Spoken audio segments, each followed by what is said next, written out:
Hey everyone, how you doing? Corey Stibe here at CoreyStibe.com. In today's video, we're going to talk about is 4K video right for you? Find out before you start shooting today. Before we talk about 4K, you must know the history behind 4K and how it all started. And it started back in the year 1888, about 125 years ago, when Louis Le Prince, a Frenchman, also known as the father of cinematography since 1930, shot the first ever moving image on George Eastman's 1 by 3/4 inch film paper using a single lens camera. That was followed up by George Demy, created the Boutier movement in 1893 on 60mm film. It was not until 1894 that film started to be shot on 35mm by Charles Morrison, using the Lumiere Dominator camera. In 1923, Eastman Kodak created the 16mm film stock to be a lower cost alternative to 35mm. Several camera makers launched models to take advantage of the new market, known as the amateur filmmaker at that period of time. Though initially to be inferior quality to 35mm, 16mm cameras continue to be manufactured today by companies like Arri, Anton, and Bolex. It includes Super 16 and Ultra 16mm formats. Emanuel Goldberg created the first ever extremely compact 35mm movie camera called the Camino camera, which was used by Jose Livens during the Spanish Civil War and was what really created the Super 8mm camera before World War II. A standard 8mm was used from the 1920s up to the 1960s for home movies, documentaries, and a lot more until a new format emerged. In 1965, called the Super 8mm, which considered the advent of battery-operated electronic movie cameras. The new film, with a larger frame print on the same width of film stock, came in a cassette which simplified changeover and developing. Another advantage of the new system is that they had the capacity to record sound in different qualities. Camera bodies, and sometimes lenses, were increasingly made in plastic rather than metals of the earlier types. 16mm and 8mm were used all the way up until the mid-1970s.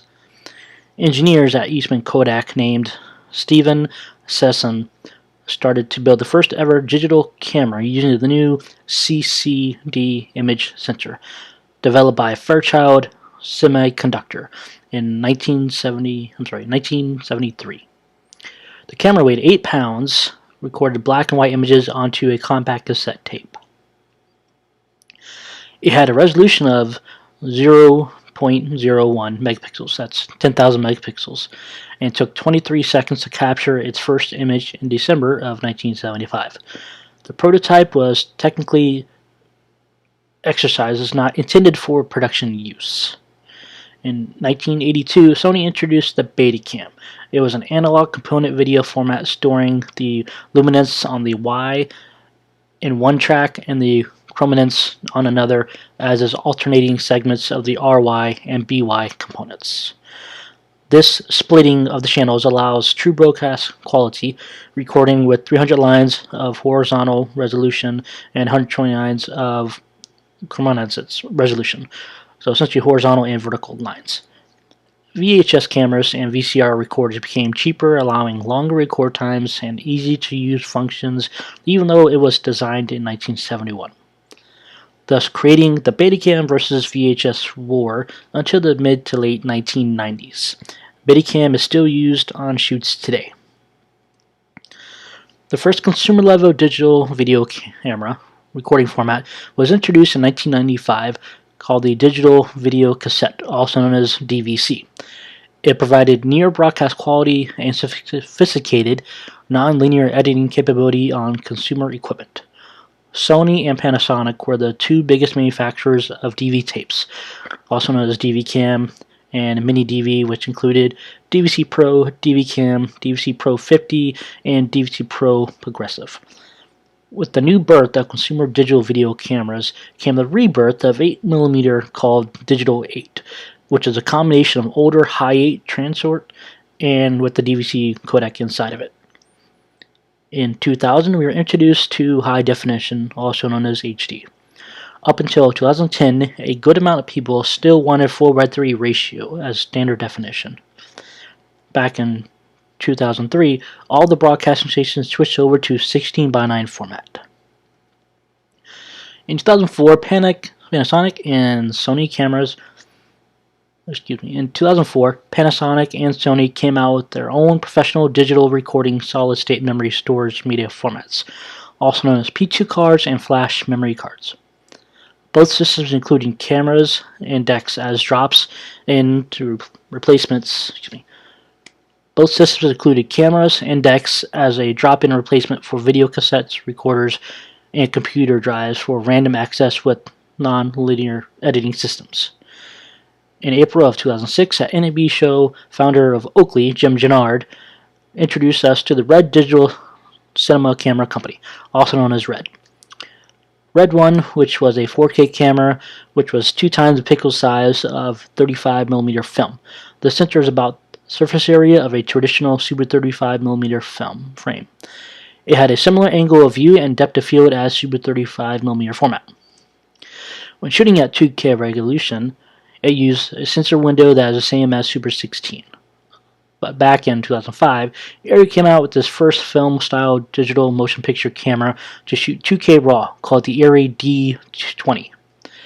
The camera's attributes are its optical viewfinder, modularly and also 35mm width CMOS sensor. The camera was discontinued in 2008, and the ARRI Flex D21 was introduced. The Delta mode of the sensor used 28 by 80 by 21 by 60 active pixels, generating raw Bayer data at a 12-bit in a 4:3 aspect ratio. Back in 2007, both Panavision and Sony teamed up to introduce 2 new cameras called the Panavision Genesis and the Sony F23. On August 27, 2008, Nikon introduced the first ever DSLR to shoot video called the D90. The D90 is the first DSLR to offer video recording with the ability to record HD at 720p with mono sound at 24 frames per second. On September 17, 2008, Canon came out with their own camera as well called the 5D Mark II. The 5D Mark II shot in 1080p, which Vincent Laforet made famous and is considered the pioneer in the DSLR revolution. Philip Bloom calls it a revolution, but he says that affordability is key to this revolution, as it is exactly what it is, a revolution. So where is 4K going at this point in time? 4K has been around for a little over 11 years now, all in part to the studios getting together to help get cinemas converted from the old analog film systems to the new digital ones, which are putting out 2K and 4K resolution. In 2000, the Digital Cinema Initiative, also known as DCI, was created. 2K and 4K came about due in part to updating the projectors for better cinema experience. Companies like Hulu, Amazon, and Netflix are now streaming 4K content, so I think 4K is here to stay for a very long time. So the question is, should you start shooting 4K now? Well, here's a few pros and cons to it. So what is 4K? 4K is officially known as UHD, also known as Ultra High Definition. It is an overarching term that emphasizes on visual resolution technology, which offers more pixels than regular HD TV, at least 4 times more pixels, thus naming 4K. The ultimate result of this increased pixel breakdown is an image clarity that goes well beyond conventional 1080p HD resolution and presents more vibrant, varied, and realistic colors, as well as much higher frame rates. Currently, the best display of UHD technology is the 4K resolution TVs, which we have been seeing come onto the market since the mid-2013 and us to 2017, although 4K monitors have been around since 2013. 4K display has to consist of at least 3,840 megapixels horizontally by 2,160 megapixels vertically. Resolution and horizontal can go above 4,000 pixels, thus putting it on top of the current scale of digital resolution, in which the bottom is occupied by a standard definition TV and HD was 720 pixels and full 1080p. In simplest terms, if you measure HD resolution by vertical pixels being 720, 1080p, then 4K UHD can also be called 21 by 60p. 4K outstrips its best HD processor by a very wide margin in creating a resolution profile that's 2 times wider and 2 times higher than 1080p HD, thus giving a total screen resolution that is 4 times larger overall, thus naming 4K as it used to be called Quad HD. So here's an example. You have 6K, 4K, 2K, 1080p, 720, DVD, and VCD. This goes to show you the frame size and the resolution. Here's a side-by-side comparison of a blow-up in HD and also a blow-up in 4K, as you'll see the difference. So here's a few pros. Why 4K? Acquisition, post-production, and delivery is now fully HD 1920 by 1080, but modern technology now delivers even greater resolution, and 4K has become a practical production format. There are a number of advantages to adopting 4K acquisition now. Here's a few key points. Enhanced detail and better overall image quality. Creative flexibility to zoom in and crop in post-production. Recording in high-resolution formats will help content retain its value in the longer term. Keying tools delivering better results due to more well-defined edges. 3D looks better at higher resolution, as seen in projects such as Avengers 3D and obviously Avatar as well. Major studios hope to attract new audiences into the 4K cinema, which easily outperforms HD home theater systems. Cameras under $10,000 that shoot 4K. Currently, there is a Blackmagic Ursa, Ursa Mini, and Ursa Mini Pro. Blackmagic production camera, Sony FS7, FS5, Sony A7S2, Panasonic GH4, and GH5 currently at this point in time. So color correction, we'll go back to this one here. So color correction is camera footage, color balance, and color grade. Color correction refers to the process of where every individual clip of a video footage is altered to match color temperature of multiple shots to a consistent technical standard of appearance. It's all about balancing out your colors, making the whites actually appear white and the blacks actually appear black, and that is everything in between is nice and even. The goal is to match the video footage to a standard that would be an accurate portrayal of how it would look if viewed from the human eye. With the human eye under a warm light or cool light, a white object will always appear white. But with cameras, if you don't set it to the proper white balance, it can appear either bluish, whitish, yellowish, white, or actual white. Also, if you're shooting outside over the course of a day, the quality of the sun is going to change and your video will not look quite right. Certain shots of a video will not match up. That's why color correction is so important, as it will make your shots seamless and make your video look like they were shot all at the same time. Color correction can be done using primary and secondary tools, as well as masks and mats. Color correction is used in many Hollywood blockbusters, from action movies like Transformers and Black Hawk Down to horror movies like The Ring and Saw, to make scenes from a movie look as natural and as close as the human eyes was to be able to see something. Primary and secondary color correction. What does that mean? So primary color correction is done across the entire image, utilizing controls over the red, blue, and green gamma channels, also known as midtones, your shadows, also known as blacks, and your highlights, which is your whites, of the entire picture. Usually, altering the intensity of one's color can completely change the look of the image. Secondary color correction is based on the same idea behind the chroma key, where the saturation, luminance, and hue of only the yellows, magentas, and cyans and blues, greens, and reds are altered. The other colors in the spectrum are minimally affected. Mask and mats. Besides the primary and secondary color correction, geometric shapes like mats or mask can also be used to isolate color adjustments to specific areas of image. This means you can highlight and change the color of a particular section or change the color on everything else except what was selected.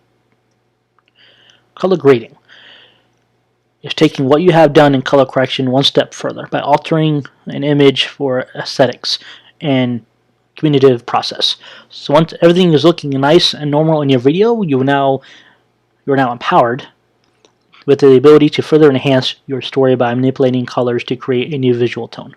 All video utilizes an additive color system, and the primary colors of the system are red, blue, and green, and different colors are created through varying combinations of these three primary colors, although not necessarily in equal proportions. Color grading is performed by manipulating ranges of thresholds and tolerances within these three channels. So if you want to give your video that afternoon sun feel, you may then push your colors a little towards the red spectrum. And if you want to give your video a cooler atmosphere, then you'll push those colors towards the blue spectrum. To emphasize on certain types of moods, or to achieve a certain look to tell a story. Cinematographers make use of these color grading. So some examples of color grading in television shows include History Channel's Top Gear and movies like Resident Evil, Afterlife, and The Matrix. With all the creative opportunities now being presented by all these color corrections and color grading tools available with video editing software, it is very easy to get carried away, especially for color grading.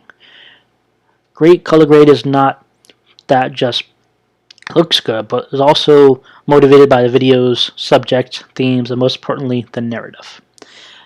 Since my Mac can't handle DaVinci Resolve, I use both Film Convert and LUT utility by Color Grading Central as an alternative. So, cons. Why not 4K? Well, because people are not going to see 4K. They're not going to see the difference. Very minimal, if that. So the conclusion about 4K.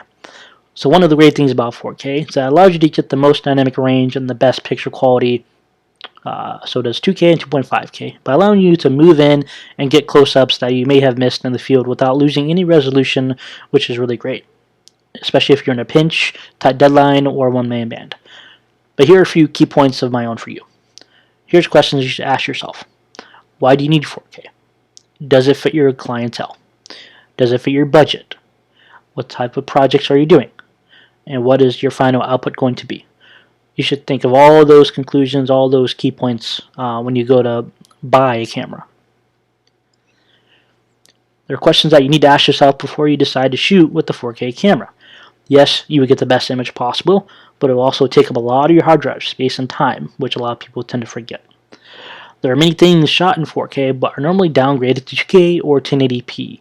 Even though I myself have the Blackmagic Cinema camera 2.5K, does not mean I will be shooting every single project in 2.5K RAW. I'm sure most of my work will still be with my Sony FS100 as I sold it. That was in 1080p, as it fits most of my work and clientele. And the camera is only half of it, as you have to take into account the workflow after you shoot, which most people really forget about. The new age of film has given us tools to many people who would not have had a chance to make films 10 plus years ago. But let's not forget that we are craftsmen and artists, as we must look and learn from our past. As we embark on revolutionary times of 2K, 4K, and soon to come 8K acquisition from Red, Sony, Canon, and Blackmagic Design, let's not forget that we still have a story to tell. And whether it's back in the 1800s or 2013, filmmaking in general has not changed all that much. Only the tools that we use to tell the story has. I want to thank you very much for your time. Thank you for watching this video. And if you want to check out any more of my blogs, please check out my website, CoreyStibe.com. Thank you.